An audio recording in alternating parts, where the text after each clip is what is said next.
हिंदी चित्रपटसृष्टीमधील एक असे अभिनेते ज्यांच्यासाठी अनेक मुलींनी आत्महत्या केलेल्या होत्या, त्यांना पाहण्यासाठी काही मुलींनी छतावरून उड्या मारलेल्या होत्या.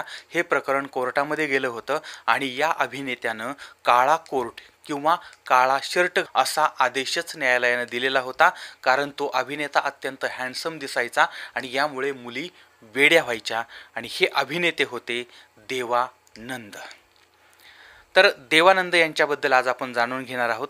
यांचा जन्म जरी एका संपन्न परिवारामध्ये झालेला होता तरीसुद्धा एका अकाउंट फर्ममध्ये 85 रुपये पगारावरती त्यांनी क्लर्कची नोकरी केलेली होती. त्यानंतर ब्रिटिश सरकारच्या सेन्सॉर ऑफिसमध्ये त्यांनी सैन्यांची पत्र वाचायचं त्यांच्याकडे काम होतं आणि 120 ते 150 रुपये पगार त्यांना मिळत होता. देवानंद यांच्या दातामध्ये फट दिसायची, त्यामुळे पहिल्या चित्रपटाच्या अगोदर यांच्या त्या दातांच्या फटीमध्ये पिलर भरलेले होते. देवानंद यांची बोलण्याची आणि काम करण्याची स्टाईल जी आहे ती अत्यंत आकर्षक होती, वेगळ्या पद्धतीची होती आणि त्यामुळे त्यांनी त्यांच्या या चित्रपट म्हणजे हिंदी चित्रपटसृष्टीमध्ये एक वेगळी स्टाईल निर्माण केली, स्वतंत्र अस्तित्व निर्माण केलं होतं. तर जाणून घेऊया या महान अभिनेत्याची ही जीवनगाथा. ज्यावेळी आपला भारत हा अखंड होता त्यावेळी गुरुदासपूर जिल्ह्यामधील शंकरगड तालुका आहे, या भागामध्ये आनंद यांचा परिवार राहत होता किंवा त्यांचं आडनावच आनंद आहे.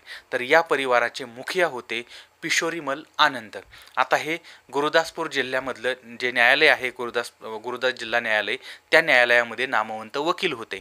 आता त्या भागामध्ये यांचा प्रचंड दबदबा होता. वकील साहेब म्हणून त्यांचा जो दरारा होता तो प्रचंड मोठा होता आणि यांचा परिवारही तसा मोठा होता.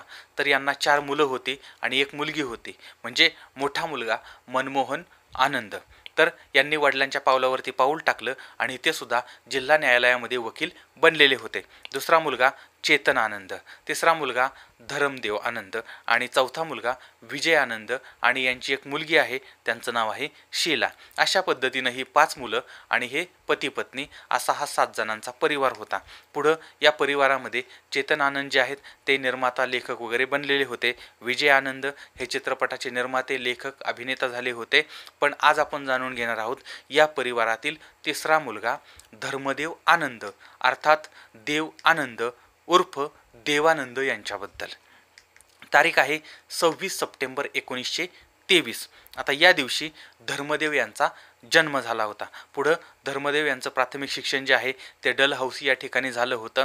आता धर्मदेव जे आहेत ते अभ्यासामध्ये हुशार होते, मन लावून अभ्यास करायचे आणि त्यांची प्रगती त्या अभ्यासामध्ये होत होती.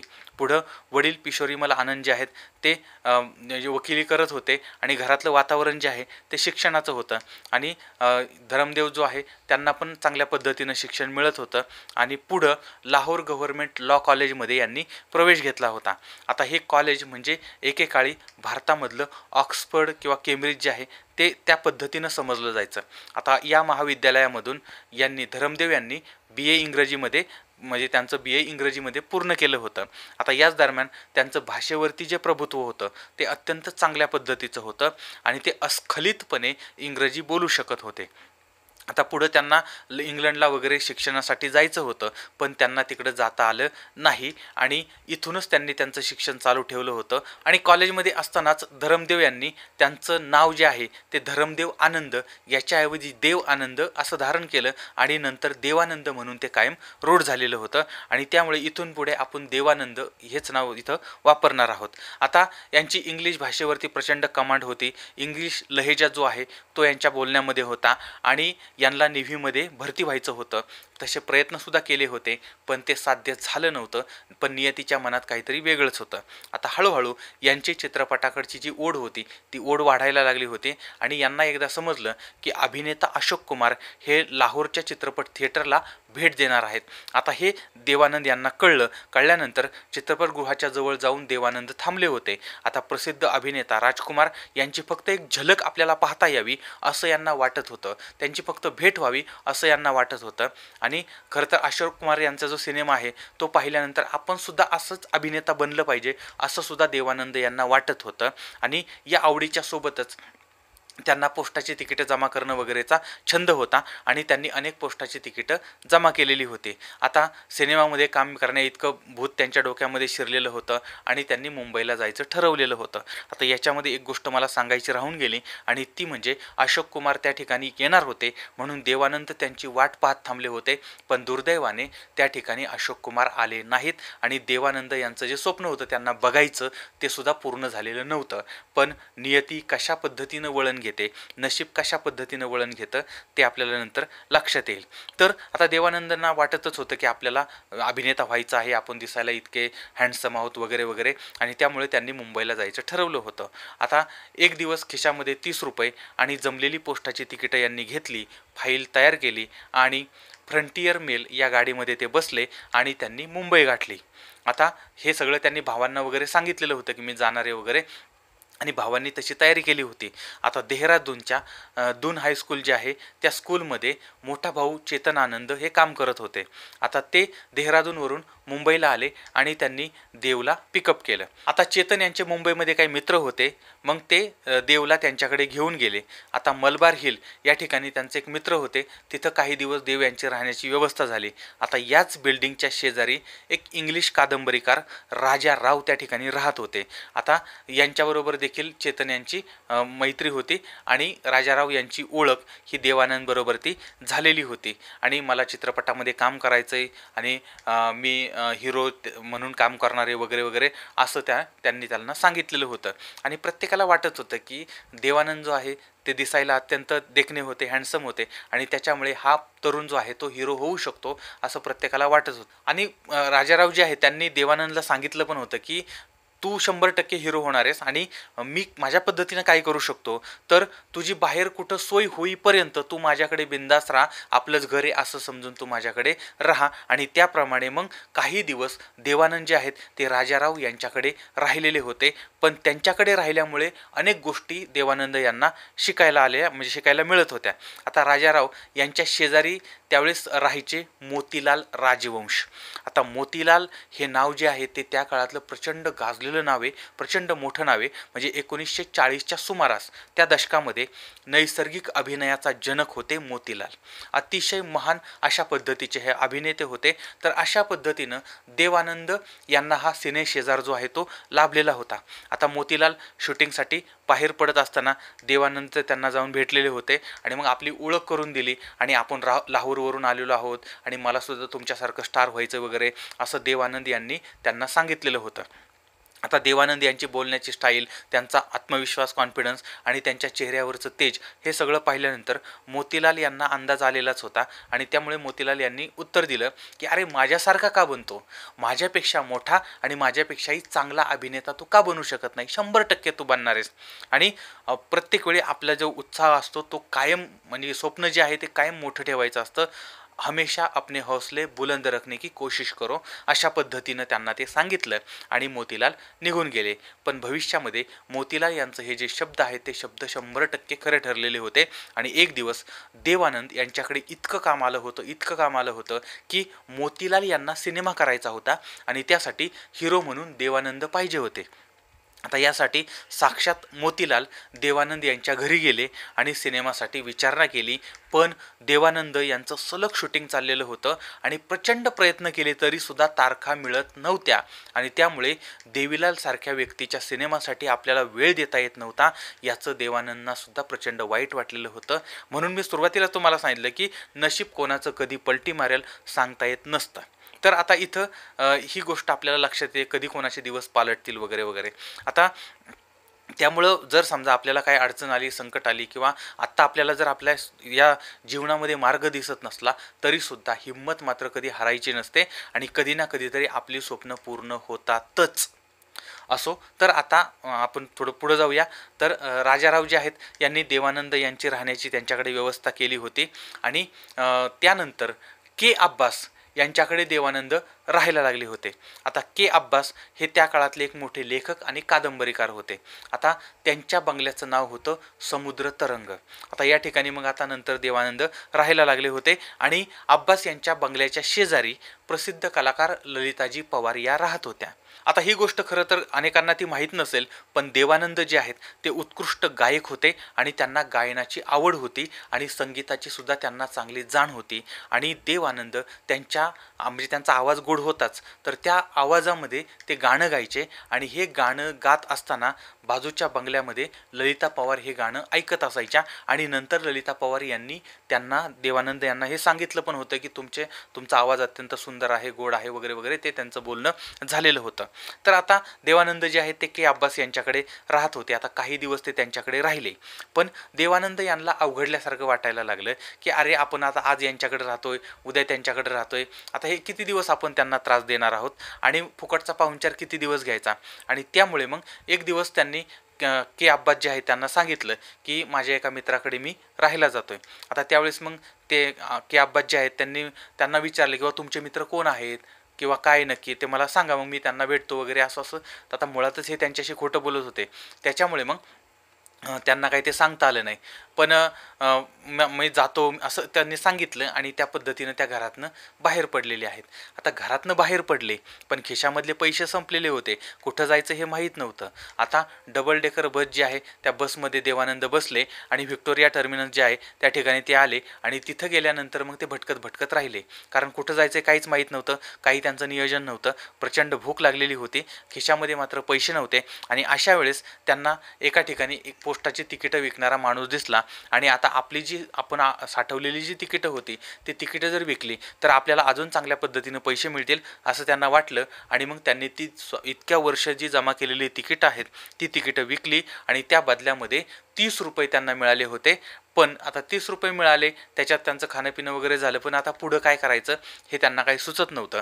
पण याच सुमारास गुरुदासपूर या ठिकाणचा तारा नावाचा यांचा एक मित्र होता, तो मित्र यांना भेटला आणि मग ताराने देवानंद यांची विचारपूस वगैरे केली. आणि तारासुद्धा मुंबईमध्ये काम शोधायला आला होता आणि तो परळच्या कृष्णनिवास चाळीमध्ये एका मित्राच्या बरोबर राहत होता. आणि त्यानं देवानंदला सांगितलं की तू माझ्याबरोबर ते राहू शकतो. आणि मग तो तारा जो आहे तो आपल्याबरोबर देवानंदना घेऊन गेला होता. आता देवानंद यांची त्यांच्या मित्राकडे राहायची सोय झाली होती. आता यांना वाटत होतं की आपण चित्रपटामध्ये हिरो होणार वगैरे वगैरे, ही सगळी स्वप्न आहेत, पण आपल्याला आता पोटापाण्याचा विचार केला पाहिजे. आणि त्यासाठी मग यांनी काम करायला म्हणजे काम शोधायला सुरुवात केली. आणि पुढं देवानंद एक अकाउंट फर्म जे आहे त्या ठिकाणी 85 रुपये पगारावरती त्या क्लर्कची नोकरी करायला लागले होते. काही दिवस त्यांनी तो जॉब केला आणि नंतर तो जॉब सोडला. आता याच काळामध्ये दुसरं महायुद्ध चालू झालं होतं. ब्रिटिश सरकारनं सेन्सॉर ऑफिस चालू केलं होतं आणि याच्यामध्ये सैन्यांच्या परिवारासाठी येणारी जी पत्र होती ती पत्र त्या ऑफिसमध्ये यायची आणि तिथं वाचली जायची. आणि त्याच्यामध्ये जर काय आक्षेपार्ह असेल तर ती पत्र पुढं पाठवली जात नव्हती आणि जी नसायचं आक्षेपार्ह ती पुढं पाठवली जायची. आता या ठिकाणी आनंद यांना जॉब मिळाला होता आणि पगार होता 120 ते 150 रुपये. जॉब चांगला होता, आवडीचा होता, पण याच्यामध्ये आपलं भविष्य नाही आहे असं देवानंद यांना वाटत होतं. आणि त्यामुळे मग त्यांनी पुन्हा या कामाचा राजीनामा दिला आणि पुन्हा ते जॉबलेस झाले, बेकार झाले, म्हणजे सुशिक्षित आणि बेरोजगार त्या ठिकाणी झाले होते. आता या सुमारास एके दिवशी ट्रेनमध्ये देवानंद यांना मसूरकर नावाची एक व्यक्ती भेटली.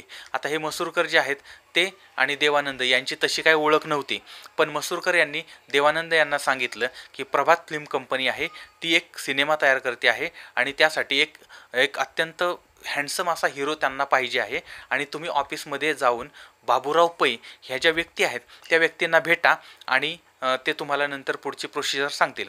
त्या पद्धतीनं दुसऱ्या दिवशी मुंबईमधल्या ऑफिसमध्ये जाऊन देवानंद जे आहेत ते पै यांना भेटले होते. आणि त्यानंतर त्या पै यांना दिग्दर्शक PL संतोषी यांची भेट घडून आणली. आता PL संतोषींना देवानंद हिरो म्हणून योग्य वाटले होते आणि मग त्यांनी लगेच सांगितलं की उद्या डेक्कन क्वीननं तू फर्स्ट क्लासचं तिकीट तुला काढून दिलं जाईल आणि तू पुण्याला जायचं आहे, स्टेशनवरती तुला पिकअप करायला गाडी येईल, त्या गाडीमध्ये बसायचं आहे आणि प्रभातचा स्टुडिओ आहे त्या ठिकाणी तू जायचं आहे, त्या ठिकाणी स्क्रीन टेस्ट तू द्यायची आहे, हे त्यांना सांगण्यात आलं. आता देवानंदना हे ऐकल्यानंतर प्रचंड आनंद झाला आहे. घरी आलेत पण त्यांना रात्रभर झोप लागलेली नाही आहे. त्यांनी जे स्वप्न बघितलं होतं ते स्वप्न आता सत्यामध्ये उतरणार होतं. आणि दुसरा दिवस उजाडला. देवानंद पुण्याला गेलेले आहेत, त्यांना घेण्यासाठी गाडी आलेली होती. होती ती गाडी स्टुडिओमध्ये गेली आणि थोड्या वेळानं म्हणजे त्यांना त्या स्टुडिओमध्ये नेण्यात आलं आणि काही वेळानं त्या ठिकाणी PL संतोषी जे आहेत ते स्टुडिओमध्ये पोहोचले होते आणि मग संतोषींच्या समोर काही झुबेदा या नाटकामधील संवाद जे आहेत ते संवाद देवानंद यांनी म्हणून दाखवले होते आणि देवानंद यांचा जो अभिनय होता तो अभिनय सगळ्यांना आवडला होता आणि भविष्यातील हे नायक आहेत याची त्या ठिकाणी सगळ्यांना खात्री पटली होती. पण त्याचबरोबर एक समस्या होती, देवानंद जेव्हा हसायचे त्यावेळेस त्यांच्या दातामध्ये फट दिसायचे. आता याच्यामुळे म्हणजे एखादा हिरो आहे आणि त्या हिरोच्या दातामध्ये फट दिसतात तर लोक त्या हिरोच्या चेहऱ्याकडे बघण्यापेक्षा त्या फटीकडे बघतील आणि त्याच्यावरती जास्त बोलत राहतील, गॉसिप करतील वगैरे, कमेंट करतील आणि हा प्रश्न होता. त्याच्यामुळे मग आता या दातामध्ये फिलर भरलं पाहिजे असं ठरलं आणि त्या दिवशीच करारावरती सह्या वगैरे झाल्या होत्या. 3 वर्षाचा तो करार होता आणि पहिले करार हे सिनेमाच्या शूटिंगपुरते मर्यादित नसायचे तर ते काही वर्षाचे काही महिन्याचे असायचे आणि आता 3 वर्षाच्या कराराच्या बदल्यामध्ये यांना प्रत्येक महिन्याला 400 रुपये मिळायला लागले होते. आता ही गोष्ट होती 1946ची.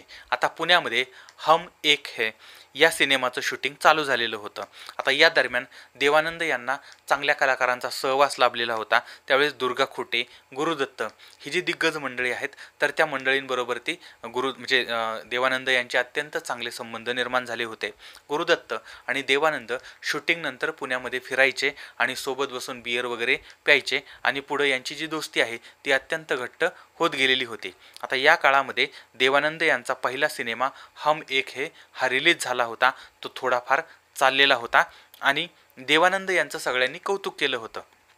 पण देवानंद यांच्या लक्षात आलं की आपल्याला अजून भरपूर शिकायचं आहे, आत्ता हवेत जाऊन चालणार नाही आणि आपल्याकडून काही चुका होतात, आपण स्पीडमध्ये बोलतो, डायलॉग बोलताना काही चुका होतात, काम करताना काही चुका होतात. या स्वतःच्या चुकांवरती त्यांनी अभ्यास करायला सुरुवात केली, नवीन गोष्टी शिकायला सुरुवात केली आणि प्रभातचा पुढचा सिनेमा होता आगे बढो आणि या चित्रपटामध्ये देवानंद यांच्या नायिका होत्या खुर्शीद. आता खुर्शीद आणि KL सेहगल यांची जोडी त्या काळामध्ये फार फेमस होती. देवानंद कॉलेजमध्ये असताना या दोघांच्या सिनेमातील गाणी ते म्हणायचे आणि आपल्याला आता साक्षात त्या नायिकेबरोबर ती काम करायला मिळतंय हे त्यांना स्वप्नासारखं वाटत होतं. आता देवानंद यांचा म्हणजे त्यांना पुढच्या सिनेमाची ऑफर आली होती ती बॉम्बे टॉकीजमधून. आता ती आली होती अशोक कुमार यांच्याकडून आणि अशोक कुमार यांनी त्यांना विचारलं होतं की माझ्या सिनेमामध्ये काम करतोस का. देवानंद यांना काय बोलावं ते सुचत नव्हतं, कारण अशोक कुमार यांना पाहतच देवानंद मोठे झाले होते आणि लाहोरच्या थिएटरच्या बाहेर अशोक कुमारांच्या हातामध्ये हात मिळवण्यासाठी, त्यांना पाहण्यासाठी हे धडपडत होते आणि तेच अशोक कुमार यांना विचारतायत माझ्या सिनेमात काम करणार का. आता पुढं बॉम्बे टॉकीज बरोबर यांचा करार झाला आणि तमाशा, बादवान असे जे सिनेमा आहेत ते सिनेमे यांनी केलेले होते. आता याच दरम्यान यांना बरेच मित्र मिळाले होते.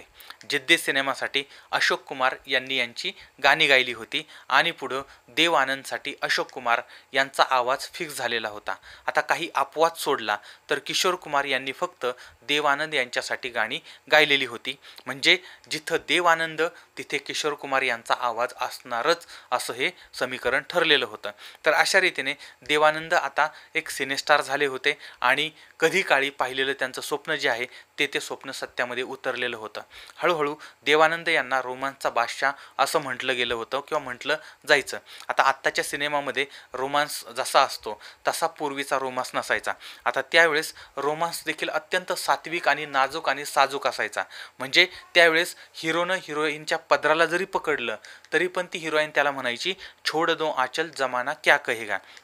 आणि आजकाल मात्र भिगे होट तेरे, प्यासा मन मेरा असल्या पद्धतीचं सगळं चालू आहे. म्हणूनच जुनं हे अजूनही चिरतरुण आहे आणि नवं जे आहे ते मात्र जुन्यात जमा झाल्यासारखं आहे. असो, तर अशा रीतीनं देवानंद हे आता सिनेक्षेत्रामध्ये सगळ्यात एक टॉपचे हिरो बनलेले होते, एक रोमॅन्टिक हिरो बनलेले होते आणि लोक त्यांना फॉलो करायला लागले होते. तरुण तरुणी त्यांच्यासाठी वेडे होत होते आणि अशी माहिती समोर येते की त्या काळी बऱ्याच मुलींनी देव आनंद यांच्यासाठी आत्महत्या केलेली होती. देव आनंद पाहण्यासाठी काहींनी छतावरून उड्या मारलेल्या होत्या. म्हणजे आजकाल अशी पण म्हणजे त्या काळातही अशी लोक होती, आजकालच आहेत अशातला भाग नाही, तर हे पूर्वापार चालत आलेलं आहे. आता हे जे प्रकरण आहे ते प्रकरण कोर्टामध्ये गेलं होतं की यांच्यामुळे काही मुलींनी आत्महत्या वगैरे केलेल्या आहेत. त्यावेळेस मग त्यांना म्हणजे देव आनंद यांना काळा कोट किंवा काळा शर्ट घालू नये असे आदेश देण्यात आलेले होते. आता हे का दिले होते तर काळ्या कपड्यामध्ये देव आनंद अत्यंत हँडसम दिसत होते आणि अशा प्रकारे जर ते जास्त हँडसम दिसले तर अजून त्यांना म्हणजे अजून मुली काय असं काही काही करायला बसलेत किंवा आत्महत्या करतील, त्याच्यामुळे त्यावरती बंदी होती. म्हणजे अशा पद्धतीचे अनेक किस्से समोर येतात. आता केवळ सामान्य चाहताच नव्हे तर अनेक अभिनेत्रीसुद्धा देव आनंद यांना हृदय देऊन बसलेल्या होत्या, त्यांच्यावरती त्या प्रेम करत होत्या. आता हरे रामा हरे कृष्णा हा चित्रपट होता. या चित्रपटामध्ये देव आनंद यांच्या बहिणीची भूमिका करायची होती. यासाठी एकही अभिनेत्री तयार होत नव्हती, कारण देवानंद यांच्याबरोबर ती जर बहिणीची भूमिका केली तर रोमांस करता येणार नाही. पण याच दरम्यान यांची भेट झाली झीनत अमान यांच्याबरोबर ती, आणि देव आनंद यांच्या या चित्रपटामध्ये भूमिकेसाठी झीनत अमान परफेक्ट वाटल्या आणि त्यांना या चित्रपटामध्ये साईन करण्यात आलं होतं. आणि आता जो अभिनेता इतका लोकप्रिय आहे त्याची लव्ह स्टोरी पण असणारच आहे. म्हणजे एका बाजूला ह्यांचं स्टारडम होतं, एका बाजूला ह्यांची प्रसिद्धी होती, दुसऱ्या बाजूला यांच्या लव्ह स्टोरीसुद्धा चालू होत्या. तर विद्या चित्रपटामध्ये सुरैया आणि देवानंद हे दोघंही एकत्र काम करत होते. आता सुरैया ज्या आहेत त्या काळातली नावाजलेली आणि एक गडगंज श्रीमंत असणाऱ्या नायिका होत्या. तर देवानंद जे आहेत ते नवखे होते, स्ट्रगलर होते. पण शूटिंगच्या दरम्यान या दोघांच्यामधलं प्रेम प्रकरण फुलायला लागलं होतं आणि एका सिनेमाच्या वेळी हे दोघंही बोटीमधून चाललेले होते. त्यावेळेस अचानकपणे बोट हलायला लागली, डुलायला लागली आणि त्या सुरैया ज्या आहेत त्या पाण्यामध्ये पडल्या. यावेळेस देव आनंद यांनी उडी मारली आणि सुरैया यांना काठावरती घेऊन आले, त्यांना बुडण्यापासून वाचवलं. आता ही घटना सुरैया यांच्या मनावरती परिणाम करून गेली आणि त्या काठावरती जेव्हा आल्या त्यावेळेस त्या म्हटल्या होत्या की आज जर तुम्ही नसता तर माझं आयुष्य संपलं असतं. त्यावेळेस देवानंद यांनी त्यांना उत्तर दिलं होतं की आज जर तुम्ही संपल्या असत्या तर माझं आयुष्यसुद्धा संपून गेलं असतं. आणि हाच यांचा प्रपोज ठरला होता किंवा प्रपोज झाला आणि दोघंही एकमेकांच्या प्रेमामध्ये आकंठ बुडालेले होते. म्हणजे पाण्यात बुडताना वाचवलं पण प्रेमामध्ये मात्र हे दोघंही बुडाले होते. आणि अत्यंत सुंदर फुलामध्ये एखादी भाजीची गड्डी असावी यांचं प्रेम प्रकरण चाललंय, पण सुंदर फुलात भाजीची गड्डी असावी, रस्त्यामध्ये खड्डे असावे, त्याप्रमाणे सुरैयाची आजी जी आहे ती या शूटिंगला सुरैयाच्या सोबत असायची. आणि या दोघांच्या प्रेमाची कानकून त्या म्हातारीला लागली होती आणि ही म्हातारी देव आनंद यांच्याबरोबर सुरैयाला बोलून देत नव्हती. म्हणजे एका सेटवरती असून सुद्धा यांना एकमेकांशी बोलता येत नव्हतं. पण यामुळे यांचं प्रेम प्रकरण थांबलेलं नव्हतं. तर पहिलं कसं त्या प्रेमामध्ये चिठ्ठ्या वगैरे द्यायच्या असं तसं, तर सेटवरती असताना सुद्धा ह्या एकमेकांना ते चिठ्ठ्या वगैरे देत होते. आणि घरी गेल्यानंतर देव आनंद रात्री 9 वाजताच्या सुमारास त्यांच्या घरी सुरैयाच्या घरी फोन करायचे आणि सुरैया आपल्या घरच्यांना सांगायच्या की मी माझ्या मैत्रिणीबरोबर ती बोलते आहे. आणि अशा पद्धतीनं यांचा फोन रोमॅन्स चालू असायचा, फोनवरती प्रेम प्रकरण चालू असायचं. आता हे प्रकरण जे आहे ते काही दिवस चाललं, पण हे म्हातारी जी आहे ती जरा थोडीशी वेगळ्याच पद्धतीची होती, त्यामुळे तिनं ही चोरी पकडली. आणि मग आता या दोघांनाही प्रेमाची झिंग वाढलेली होती, झिंग चढलेली होती आणि दोघंही एकमेकांशिवाय राहू शकत नव्हते. पण यांच्यामध्ये यांचा धर्म आडवा येत होता. आता देवानंद हे हिंदू होते आणि सुरैया या मुस्लिम होत्या आणि त्यामुळे मग यांच्या लग्नाला घरून विरोध होता, प्रेमाला घरून विरोध होता. आणि देवानंदनी त्यांच्याबरोबर ती पळून जाण्याचा सुद्धा विचार केलेला होता. आता नीली चित्रपटाचं शूटिंग होतं त्यावेळेस देवानंद यांनी त्यांना सुरैया यांना लग्नाबद्दल विचारलं होतं. त्यावेळेस धक्कादायक गोष्ट अशी घडली की सुरैया यांनी नकार दिला होता. या गोष्टीचा देवानंद यांना इतका राग आला की त्यांनी सुरैया यांच्या थोबाडीत मारलेली होती. पण काही वेळाने त्यांना आपली चूक कळली आणि मग ते रोज तिची माफी मागायला वगैरे लागलेले होते. आता सुरैयाची आजी ही जरी हिटलरसारखी होती तरी पण सुरैया यांची आई जी आहे त्या मात्र अत्यंत चांगल्या होत्या. आणि त्यांनी सांगितलं म्हणजे देवानंद यांना सांगितलं की म्हणजे तुमच्या लग्नाला तर सगळ्यांचा विरोधच आहे, पण तुमची मी शेवटची भेट घडवून देईल. आणि त्या पद्धतीनं मग टेरेसवरती देवानंद आणि सुरैया यांची भेट झालेली होती आणि ते दोघंही मनसोक्त त्या ठिकाणी रडले आणि नंतर देवानंद निघून गेलेले होते. आता या सगळ्या मुलाखतीबद्दल सुरैया यांनी त्यांच्या म्हणजे मुलाखतीमध्ये सुरैयांना प्रश्न वगैरे विचारले होते. नंतर त्यांनी उत्तर दिलं होतं. त्यावेळेस त्यांनी सांगितलं की माझं देवानंद यांच्यावरती प्रचंड प्रेम होतं, पण तो माझ्यासाठी कितीही दिवस थांबला असता पण माझी हिंमत झाली नाही, कारण जर असं लग्न झालं तर देवला ठार मारलं जाईल याची मला भीती होती आणि म्हणून मी माझ्या प्रेमाचा त्याग केला. आणि यानंतर ज्यावेळेस आता यांचं ब्रेकअप झालं, पण सुरैया यांचा सिनेमातला रस जो आहे तो कमी झाला होता आणि एक चांगली नायिका होता त्या राहिल्या होत्या. नंतर त्यांनी गाणी वगैरे गात होत्या, पण नंतर ते गाणंसुद्धा त्यांनी सोडलेलं होतं. पण देवानंदवरती त्यांचं एवढं प्रेम होतं की नंतर त्यांनी कधीही लग्न केलेलं नव्हतं. मनापासून त्या शेवटपर्यंत प्रेम करत होत्या आणि आजी आणि धर्म जर आढावा आला नसता तर कदाचित यांचं लग्न झालं असतं. तर अशा पद्धतीची ही जी लव्ह स्टोरी आहे ती लव्ह स्टोरी आपल्यासमोर आलेली होती. पण 2004 साली ज्यावेळेस सुरैया यांचा मृत्यू झाला, आता हे जेव्हा देवानंद यांना समजलं होतं त्यावेळेस त्यांनी स्वतःला कोंडून घेतलेलं होतं आणि ते प्रचंड रडत होते. असो, तर आता परत आपण मूळ स्टोरीकडे येऊया. तर देवानंद यांना सुरैया यांनी नकार दिला होता. आता हे यांच्या मनाला प्रचंड लागलं होतं आणि पण एक गोष्ट होती की जरी त्यांनी नकार दिला तरी नकार का दिला याची जाणीव देवानंद यांना होती. त्यामुळे यांच्यामध्ये तशी कटुता नव्हती. आणि पुढं देवानंदनी बाजी सिनेमाच्या सेटवरती त्यांच्या अभिनेत्री होत्या कल्पना कार्तिक म्हणजेच मोना सिंहा, तर यांच्या प्रेमामध्ये ते पडले, त्यांना प्रपोज केलं.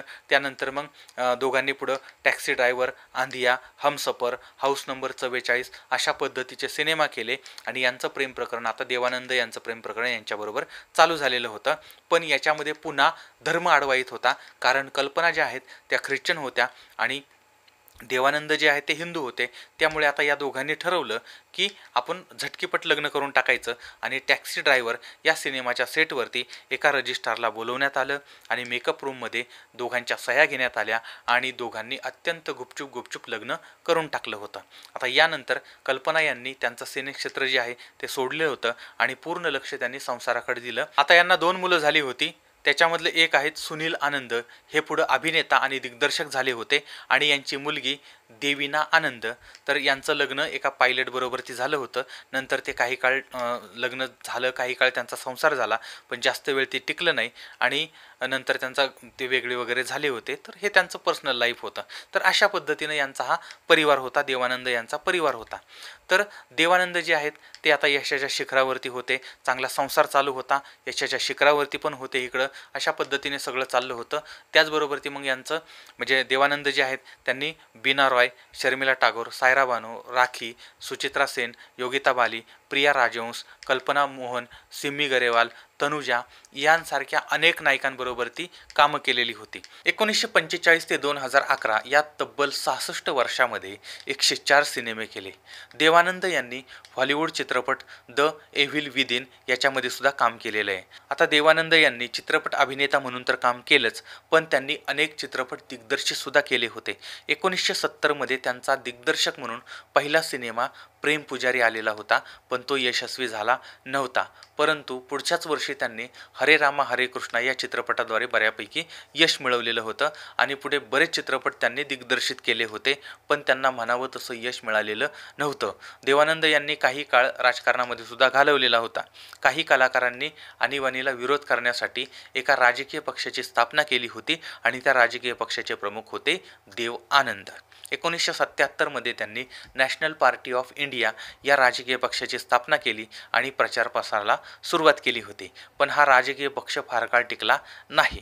आता देवानंद यांच्याबद्दल अजून काही माहिती समोर येते. याच्यामध्ये महाराष्ट्रातील हिल स्टेशन असलेला महाबळेश्वर या ठिकाणचं फ्रेडरिक हॉटेलमधील 11 नंबरची खोली जी आहे ती खोली देवानंद यांच्यासाठी नेहमी राखीव असायची, कारण जेव्हा ते या शहरामध्ये यायचे त्यावेळेस ते या हॉटेलमध्ये थांबायचे. दुसरी गोष्ट, देवानंद यांना जॅकेट फार आवडायचं. त्यांच्याकडे 800 पेक्षा जास्त जॅकेटचा संग्रह होता आणि त्यांना अनेक पुरस्कार मिळाले होते.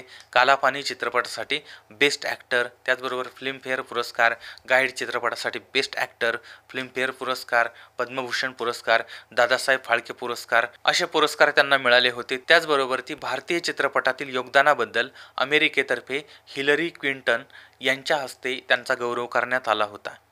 आणि 3 डिसेंबर 2011 रोजी लंडनमधील वॉशिंग्टन मेफेअर हॉटेलमधील त्यांच्या खोलीमध्ये त्यांना हृदयविकाराचा झटका आला आणि याच्यामध्ये त्यांचं निधन झालं आणि हा महानायक काळाच्या पडद्याआड गेला.